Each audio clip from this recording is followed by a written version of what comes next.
Imagine two nuclear-armed neighbors, India and Pakistan, locked in a brutal 4-day exchange of firepower that has the world on edge, fearing the unthinkable. Now imagine, in the middle of this madness, US President Donald Trump drops a truth bomb on his social media platform, Truth Social. His post sends shockwaves through diplomatic circles. After a long night of talks mediated by the United States, I'm pleased to announce that India and Pakistan have agreed to a full and immediate ceasefire.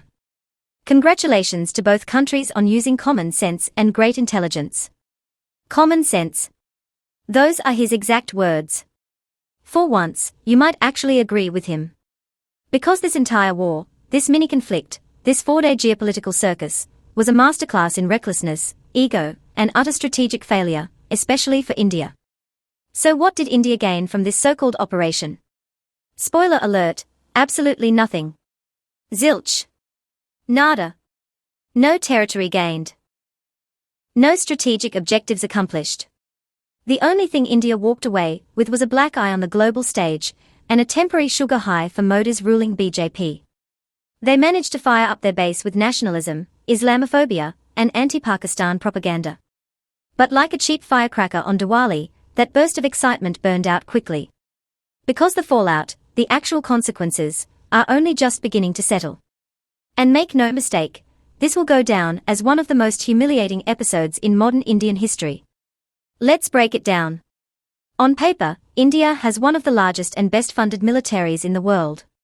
Billions spent on modern fighter jets, cutting-edge drones, hypersonic missiles, and Russia's prized S-400 air defense system.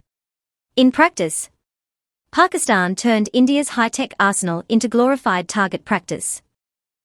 According to multiple reports backed by Reuters and independent observers, 5 Indian Air Force fighter jets were taken out within the first wave of strikes, including 2 of the much-touted Rafales, the pride of India's air power. Those aircraft were supposed to be India's trump card, pun intended. Instead, they got swatted out of the sky like mosquitoes in a monsoon. And it wasn't just the planes. India's forward military infrastructure took a massive hit. A brigade headquarters and a battalion-level command post were decimated. Over 70 drones, yes, 77 to be exact, were taken down, their wreckage scattered across Kashmir like confetti after a failed parade.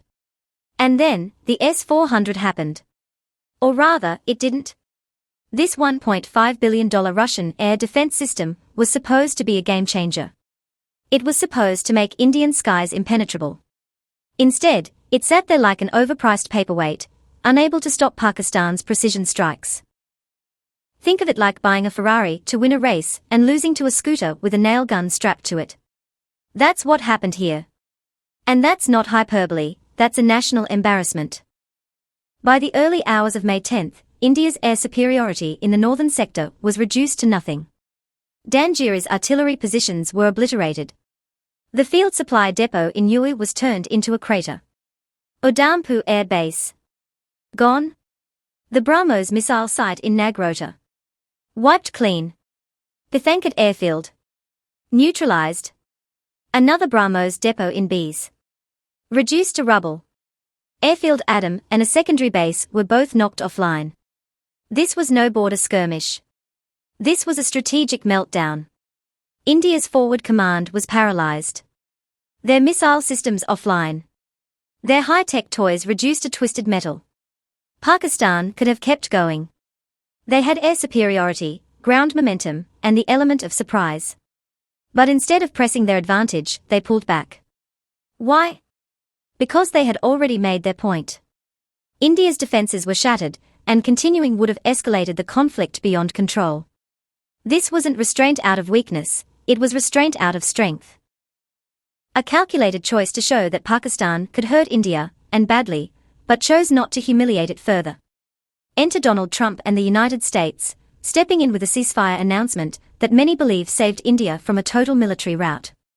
Now here's where it gets even more embarrassing for New Delhi. While Indian media flooded the airwaves with stories of Pakistan begging for a ceasefire, the truth was the opposite. Behind closed doors, Indian officials were desperately trying to get Saudi Arabia and US Secretary of State Marco Rubio involved. India's Foreign Secretary Vikram Misri quickly went public blaming Pakistan for violating the ceasefire, probably hoping to spin public sentiment. but Pakistan's foreign ministry calmly denied it, reaffirming their commitment to peace. The contrast was striking. One side begging behind the scenes, the other projecting calm and discipline. And yet, the Indian media played its part, churning out narrative after narrative like a broken machine stuck on repeat. The same channels that just days earlier were shouting about military dominance were now spinning fairy tales faster than a Bollywood scriptwriter. Pakistan begged, they cried. India taught them a lesson. But here's the truth, the only lesson taught was to India, and it was a hard one.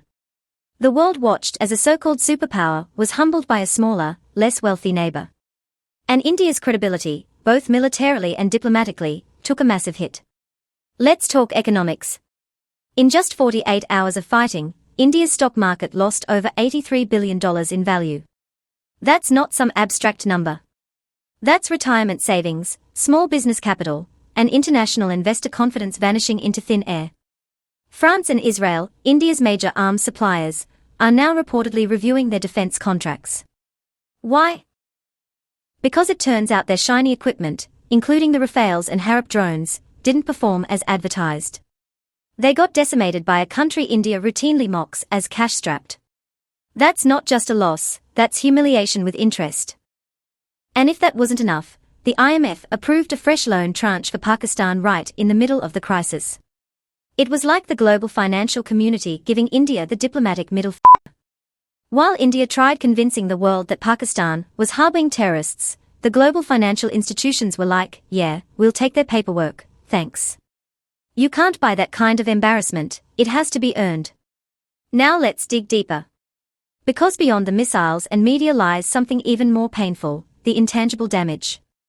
India's carefully crafted image as a rising global superpower has crumbled. The illusion of military invincibility has shattered. The mask of strategic competence has fallen off. The Indian Express reported that explosions shook Srinagar during the conflict, with local officials and civilians panicking online. Omar Abdullah tweeted, "What the hell just happened?" And that one tweet captured the national mood, shock, confusion, and disbelief. India's government tried to spin the situation, urging the public to move along. But the damage was already done. The Indian public, slowly but surely, is waking up. Waking up to the fact that they were sold a dream of strength, only to be delivered a nightmare of incompetence.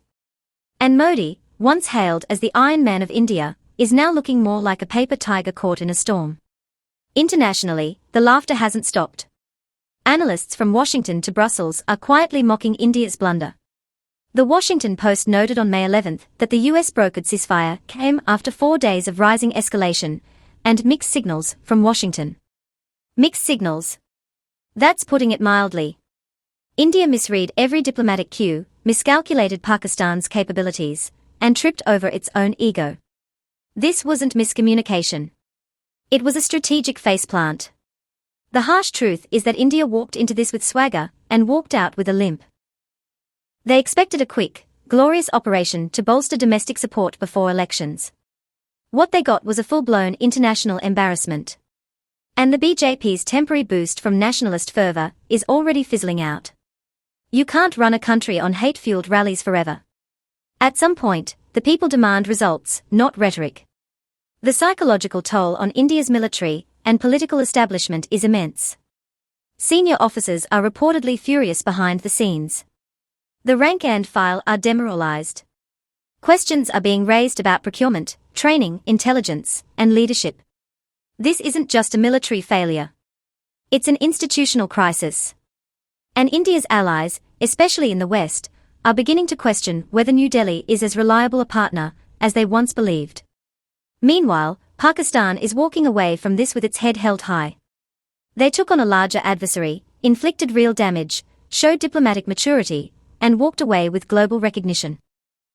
For once, the underdog didn't just bark, it bit. And that bite has left scars that will take years for India to recover from.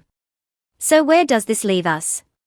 With one undeniable conclusion, India lost this round, militarily, diplomatically, economically, and psychologically.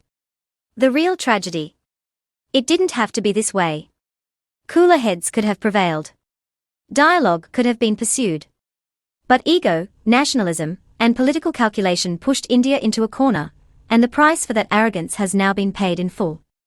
To my Indian viewers, this isn't about mocking your country. It's about demanding better. Better leadership. Better accountability.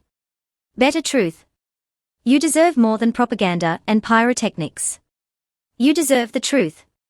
And the truth is, this flex turned into a flop. A spectacular one. Let that sink in before the next election speech starts with another hollow promise of glory.